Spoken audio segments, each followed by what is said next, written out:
Hello.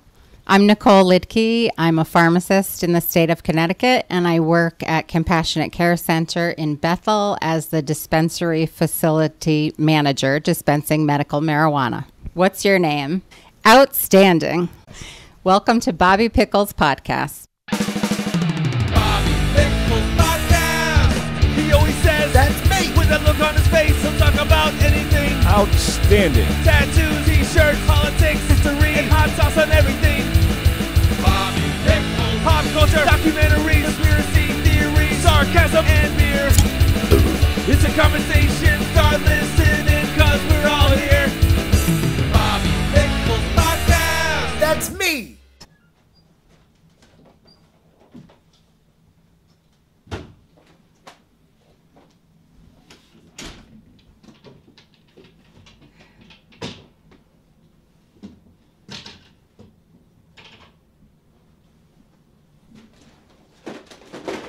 So is this a shipment? This is what we had. Here, hold on, talking to this. This is what we have in stock currently. Yeah? The next shipment won't be until a little bit later today. Oh, really? Just take it out of How do they come in? Do they come in a lot? The different growers kind of have different schedules, but usually it's maybe once every couple weeks. Nice. Okay, I got a good sound on this. Right. So what are you putting away right now? What are these? This is how it comes, huh? Yeah, this is how it comes. Talking Mike. This is how it comes in a small prescription vial. And when I say it, what am I talking about? Medical marijuana. Oh, yeah. This is actually the raw flower. And Raw flower? Raw flower, yeah. What is that? That's the name of the brand? No, it's just how it comes per state of Connecticut. It has to be ground. Oh, yeah, it's all ground, right. It's not ground as finely as it used to be. They discovered that they can just kind of chop it, so it does still have like pieces of bud. I like it ground. Okay, well. No, I want to talk about the personal stuff. I guess. Do you partake in this or No, just I don't. dish it? Oh, I just so it's just like Biggie said, right? Yeah. Say, wait, what did Biggie say? What was the exact quote? Anyway, never get high on your own supply. Okay. Yeah, I actually just tried it for the first time like maybe 3 weeks ago. Really? First time in my life. First time in your life. It did absolutely nothing for me. So I think you got to do it a little bit more for it to. Yeah. But That's what I'm told. All right. What's up with this? So now you guys are selling pipes Yes. and whatnot. Some pipes, some Oh, do I have to wear this? spoons. Yes, I have to wear this please. visible. Okay. And you have to sign in as well. Oh, I do? All right, let me get a chance. sign in. This is the podcast right now, okay? We're already in it. Okay. This is how I like doing it. I don't like to stick to any format. I just want to have a conversation. Sure. So I print my name. Yep. Can I put Bobby Pickles or Robert Picarillo? Do I have to put my legal name? I sent Bobby Pickles to the state, so Really? yeah. Probably why I haven't heard from them yet. All right. Purpose of visit, podcast. Yeah. So we're at the Compassionate Care Clinic. Compassionate Care Center of Connecticut. Compassionate. Compassionate Care Center of Connecticut. Okay. That's a alliteration. Yeah. You know, that's pretty good. That's a pretty good name. Yeah. But it's out here in the cut. It's in the, you'd have to drive pretty far. How many dispensaries are in the state of Connecticut? There are 6 in the state of Connecticut. We're the one that's designated for Fairfield County. Okay. Yeah, but this is not Fairfield County, right? Fairfield County is... It's kind of out of the way a little. We Yeah. had tried What for county Bridgeport. is this? Is this Fairfield County? I think it still is. Oh, it is? Okay, Yeah. okay. But the outskirts. Yeah. Because I'm actually not from here originally. I'm actually from Florida, and then I lived in New York and stuff. And this is my first time even living in Connecticut. And Fairfield County is definitely kind of like an extension of New York City. I feel like, Yeah. And then once you get out of there, you start getting into New England and whatnot, right? Yes.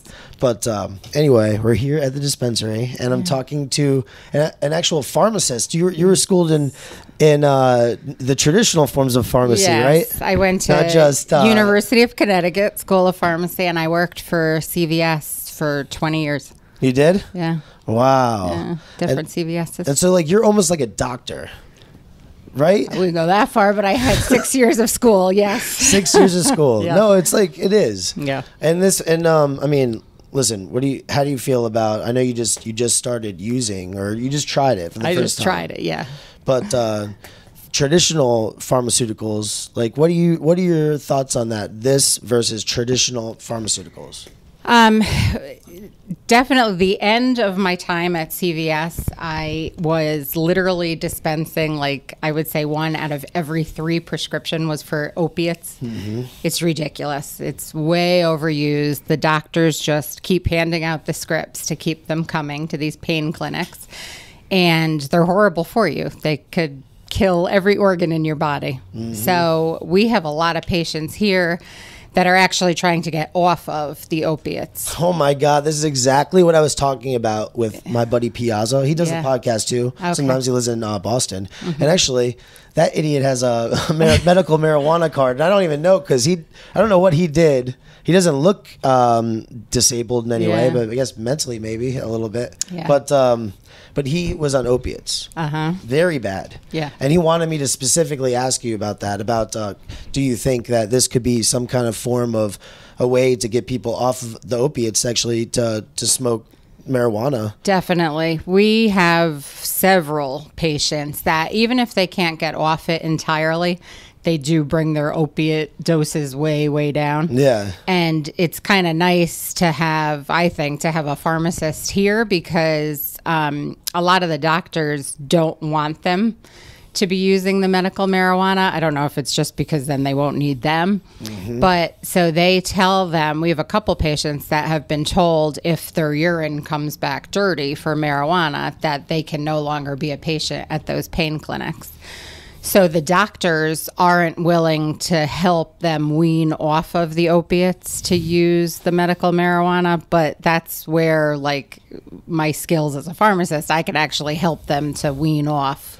Oh my God, this is so insane. It's we can't even sum it up with this little conversation. Yeah. How deep it is, right? Mm-hmm, mm-hmm. I mean, it is really deep. Like, it is a paradigm of the hospitals and the medical, like, whole system, right? And doctors and pharmaceutical companies, right? Mm-hmm. And insurance companies, all in bed with each other. Right.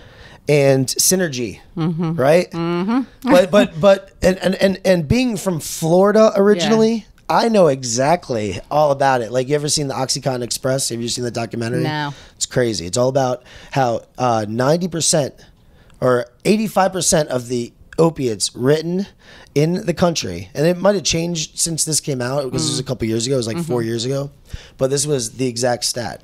85% of the prescriptions written in the country for opiates were from the state of Florida. 85%. So people would go down there, the Oxycontin Express, they would go down there from other states, go down there with their MRIs, go to the pain management clinics, grab it, and then come back.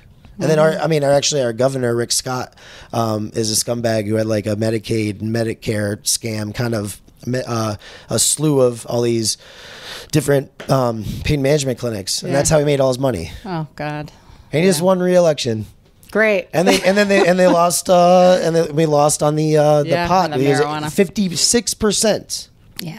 It was over 3%, I think. Yeah, it had to be at 60. Why does it have to be 60% in order to win? I don't understand. Why do they automatically give you, like? I don't know. But my parents voted for it. So you're for the recreational use, right? I'm not for recreational use. Well, let's have this only because I still have a 15-year-old. You don't want And this changes the way that you're going to talk to your kids about. They know. They believe me because we've been fighting this fight for over a year and a half. They watch the documentaries with me and everything, and it is still known to be harmful to the brain cells under 20. Okay. Under 20 years old. But just like not any just worse. Like drinking. No. Yes. But not any worse than alcohol. But drinking is a lot worse than. I agree. I agree. Yeah. And you can buy heroin on the street now for less than a 6-pack of beer, which scares the hell out of me. So, yeah. You know. But discussing like what you would talk to your kids maybe about and stuff like that. Yeah. When they come of age or whatever now. Don't we have this? Talk to me about this endocannabinoid system. Don't we have like a system that's there for us to get high, kind of, right? I mean, isn't that kind of? Which is why. So how are you going to say, listen, guys, like we have this whole scientific thing set up in our brains. It is. And but don't do it. Once my kids, I think, are over the age of 18, it's a lot safer than alcohol, certainly than any other drugs, than most of prescription drugs. Yeah. So I would not be upset if they chose to smoke this rather than drinking even, because it's not even really a gateway drug. It's not. Nobody. That was the whole Reagan. Yeah. That was the whole speech just to get us into this war on drugs, which is just and that's and what we're gonna see, right? I mean, do you feel like there's a lot of like drug dealers who sell marijuana right now? They probably make most of their money, right? The majority of their income is from this, and then now a dispensary comes along, and that's gonna. I mean, I'll be completely frank with you right now. And I don't. She told me that I could say this, but my mother has a medical marijuana card, and she came here, and that's how we met, right? Right. Yes. And honestly, she. Where was I going with this? Damn. Why did I lose my train of thought? Because I'm high. That's why. You need a sativa so you can stay focused. Oh man. That just opens up. The sativa thing. There's two different strains, right? Yes. Sativa and indica. Right. They're daytime and nighttime. Yes. Right. Tell me about that. Indica, usually used for nighttime, is more of a body high, so it works very well with patients with chronic pain because it almost acts as a muscle relaxer as well as a pain reliever. Versus the sativa, which is a cerebral high, can almost make you feel energized, but also like focused, so you can still, function during the day. They're also a little bit better for different things. Like the sativas are better for treating migraines, anxiety, depression, appetite stimulation, stuff like that. Whereas the indicas are better for chronic pain, Parkinson's with the tremors, and insomnia. A lot of PTSD patients take the indicas with high THC because they can, it helps them to fall asleep and then they can stay sleeping. And then they mix these things up too, huh? They have hybrids. Hybrids, definitely. Right? Hybrids are a big seller. And then some are like more of a percent with the sativa and more percent with the. So just those two strains, right? Yeah. That's it. How did that happen? Like in the world or whatever? Like what was it? Just like one was from one part of. Do you know this stuff about history at all? I don't. I don't. No. All right. Which strain did you try? I tried. What did she give me? It was an indica because I was hoping that it would help me sleep so that I could get off of Xanax. Oh wow! So you've experienced all this. I mean, like I find like what are your thoughts on Xanax? I find that Xanax is very bad. I mean, people can get physically addicted to it. Definitely. I mean, you still have to have an addictive personality, I think, to be addicted to any of this stuff. Something like Xanax or any of the benzos can be extremely addictive. I can take it or leave it kind of thing. If I want to get a good night's sleep, then I just automatically take it. But now, what did you have to do to become a pharmacist for medical marijuana? You had to be a pharmacist in good standing with the state. So the state already knew me as a chain pharmacist for 20 years. We just really had to do research on our own. The state only held so far one symposium. One symposium? So like one like big meeting, talk and stuff like that? Yeah. Bunch of people. Within, researchers in the field and stuff like that. So,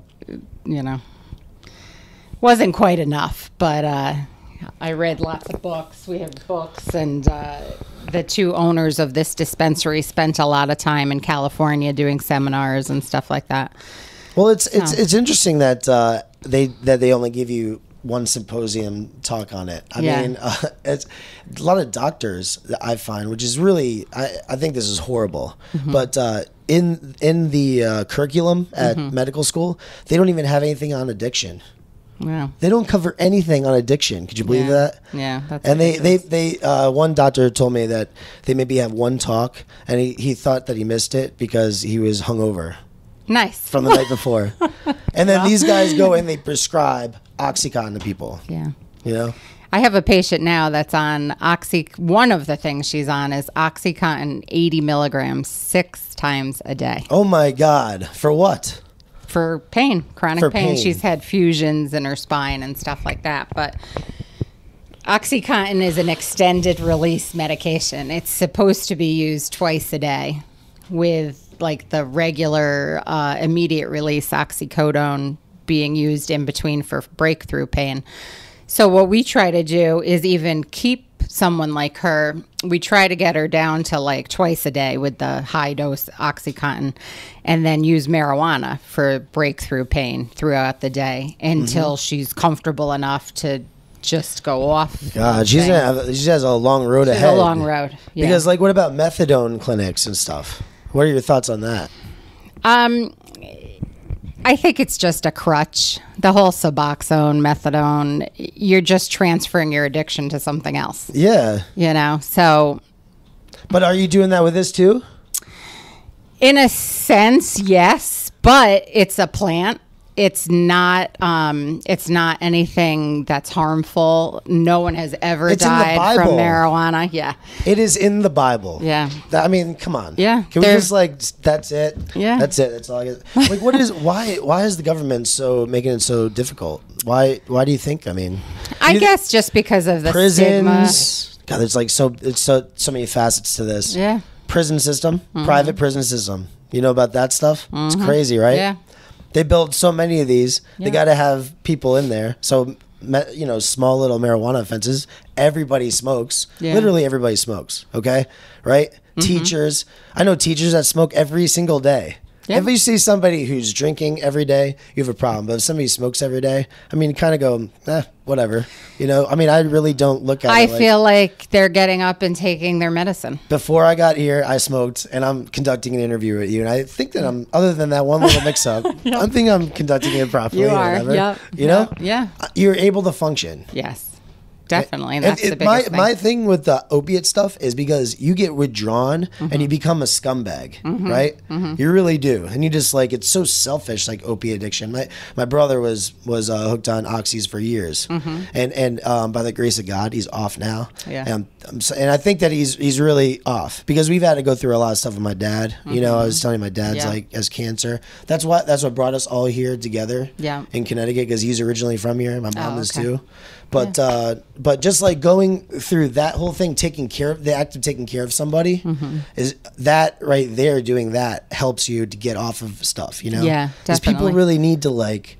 There's all these different therapies. Like I watched a documentary about it about these prisoners. They're like doing life in prison, and they have little hospice centers in the prison for while the prisoners get old and they die, and so they pick some of them and they have them watch over them and take care of them, and then it shows the transformation in these people. You know, definitely. Yeah, but we don't treat it like that. We treat it like it's a crime, and then we lock them up. And stuff. Well, look, I mean, it took us a year and a half at least fight just to end up here in Bethel because no one wanted us in their town. Tell me about that, please. We, one of our owners, both of our owners actually spent, God, I don't know, a year at least going to every town in Fairfield County, trying to see if they would let it pass through zoning to allow this kind of a business in the town. And most of them had moratoriums set up, so it wasn't even up for debate. But we had a huge fight in Bridgeport because there was no... There was supposed to be one in Bridgeport, wasn't there? It was us, yeah. We had a building picked out and everything, and actually the building was further damaged and vandalized even while we were fighting for it. And we just think, you know, it was God's wish to not have us there because we're much happier here. But Bridgeport's crazy. Yeah, and that was kind of a bad area.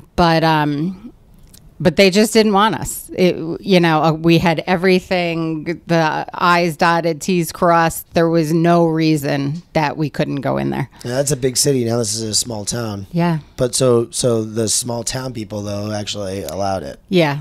The government in this town was How are very they? open. Do the cops ever mess with you guys or anything like that? They don't. They're very, very good. Yeah. If we, know when a delivery is coming, they'll have someone in the area.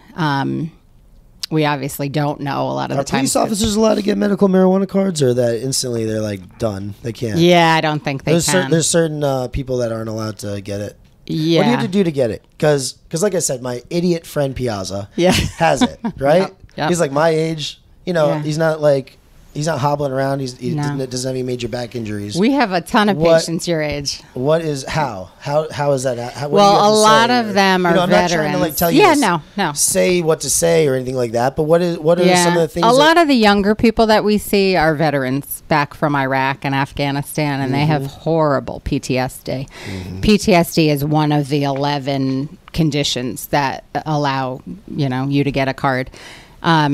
You have to have a doctor that can write for it with the state, so they're licensed through the medical marijuana program. There's only a couple here in the state of Connecticut, right? There's more now. There's maybe like 12 or 15. Really? All over the state. That happened quick because my mom just got her license, and there's only 2 or 3. Yeah.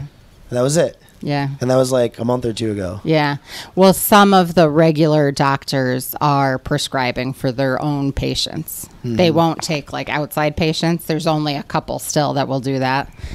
But once that doctor determines that you have one of the 11 disease states, then they start the process with the state online certifying you. It's not called a prescription. It's a certification.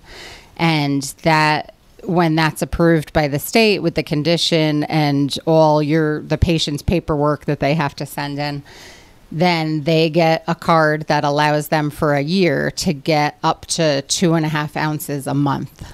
Nice. So they can come to us as often as they want. They have to be signed up with one of the 6 dispensaries. They can't go to like anyone. Mm-hmm. They can change that a couple times during the year, but they want them to stay with primarily one.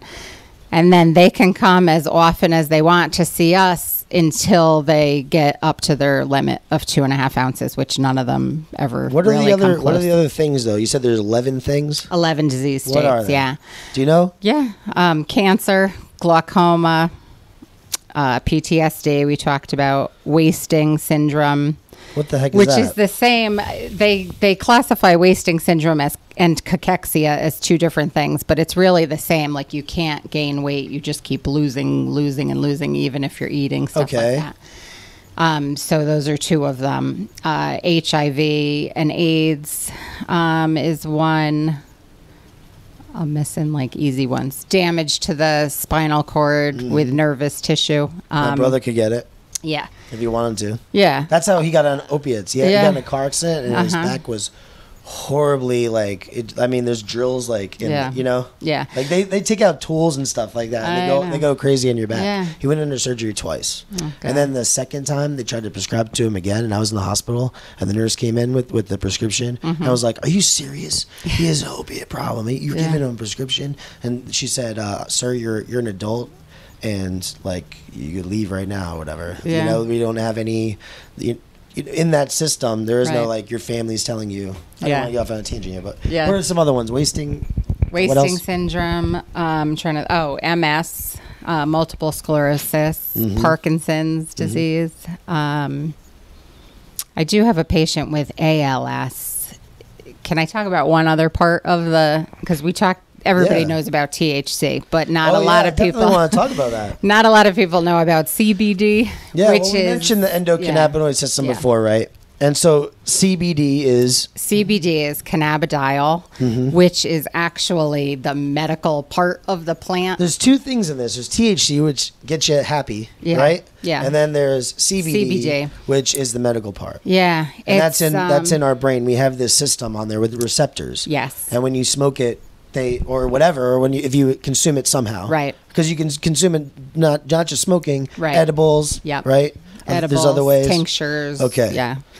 So CBDs, so they act not only as an anti-inflammatory, but which is great for a lot of our pain patients, but also it's been what has been shown to reduce tumor growth, to even reverse tumor growth. Do you think this is true?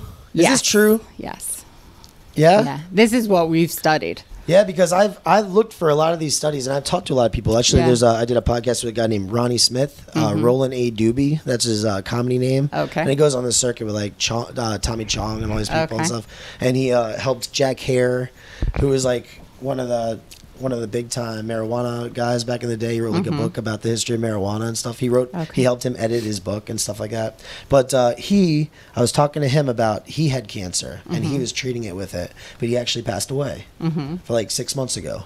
And so I was like, okay, well, it's not going to cure everyone, obviously. Yeah. And I'm sure there are cancers that it doesn't even begin to touch. But, if you look into like Rick Simpson oil, stuff like that, which is primarily being used for children, and we can't treat children in Connecticut, but we've given them the phone number. What do you do? How do you get this? You can, like, my dad has brain cancer. Yeah. Right? I wanted to try it on him for so long. And then, even he is so brainwashed. Yeah. He doesn't even want to consider it. Yeah. And he's dying. Yeah. Isn't that insane? Yeah. But, and this is a guy who has smoked pot before in the past. Yeah. But he doesn't, you have to actually travel out there to get it. Do you? Yeah. Yeah. Colorado. Okay. California, I think, even has some. Yeah. But why don't we have it here in Connecticut? Now that medical marijuana is legal. I mean, hopefully in the future, we're just starting with our 4 growers to have CBD products. So I'm sure it'll be something in the future. Connecticut's tough on us and on the growers, very stringent regulations. But it is, we're in this really for the medical purposes. So the CBD stuff is finally starting to come out now. I have several MS patients. I have one ALS patient, and it has been shown numerous times to slow the progression of both of those diseases. So, as soon as I get something, like I have a wax right now that has 47.37% CBD. It's usually lower on the THC, but that kind of stuff I get right out to those patients because that's the only hope that they have. Why are these things just coming out now? Because the government back in the day, when they tested it and found that it was effective, stamped it to be concealed and hidden and that's you're preaching to the choir. I already know that. But that was great that you said that for me. I mean, it's so insane. I mean, thank God for the internet, right? I mean, that's really what's doing all this. You see this stuff that's happening with Ferguson. I mean, I don't want to get into a race thing because I don't even think it is about race. I think it's more about the cops, right? There's number one, you're just like you said, the PTSD thing. A lot of the pool of police officers are either just high school graduates or whatever. You don't really need a higher education. No, you just go to the academy. You got to go to the police academy for whatever 3-4 months. That's all it is. Oh, okay. And then a lot of people, vets that come back with PTSD. I mean, that's the pool of people. These people don't even have knowledge of common psychology and stuff like that, and they're out intermingling with society and stuff, and they have a killing machine strapped to their side, right, and obviously power is going to corrupt people, right, and it's definitely going to corrupt probably more than all. Sorry, are we done? Are we running out of time?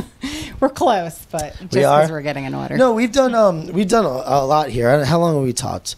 Oh, only 30 minutes. No, it's not. It's been a great conversation so far, though.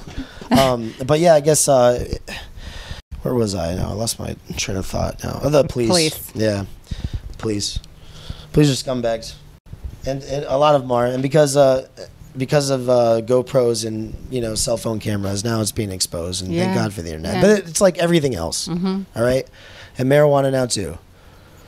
Yeah, I mean, I think we had such a tough time getting everything in place because the stigma is that, we would have Cheech and Chong and Willie Nelson smoking outside, when these people are trying to get to their homes in this neighborhood behind us. But the patients here look like us or, our mothers or fathers or uncles or whatever. We just lost our first patient, actually, died over the past couple of days from cancer.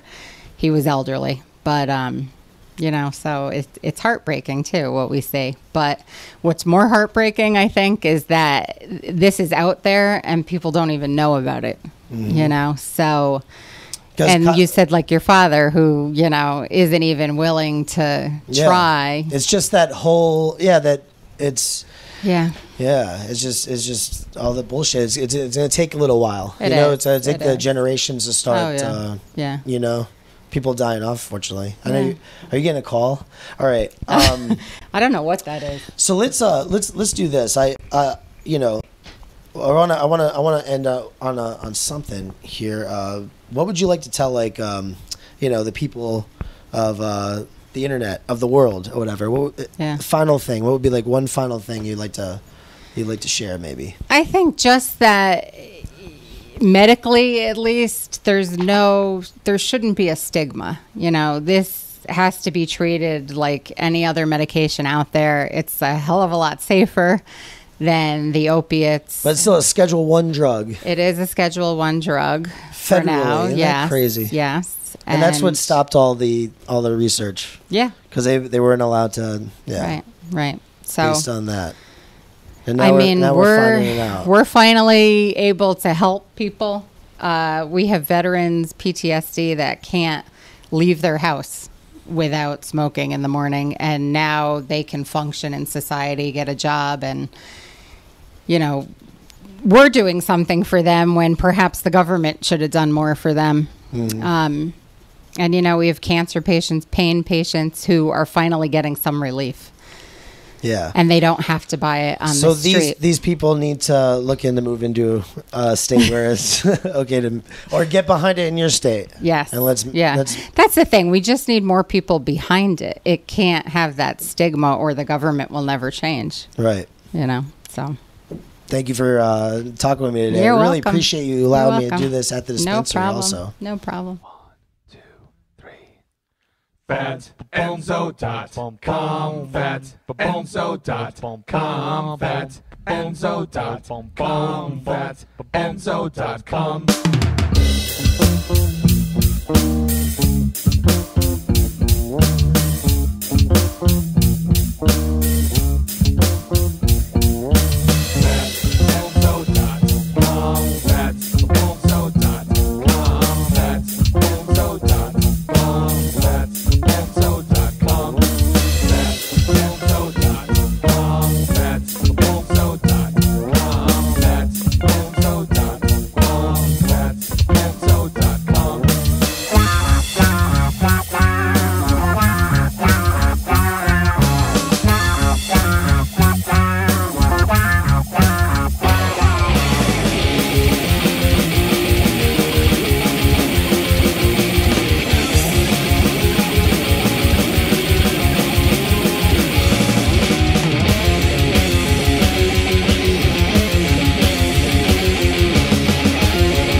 fatbenzo.com, fatbenzo.com.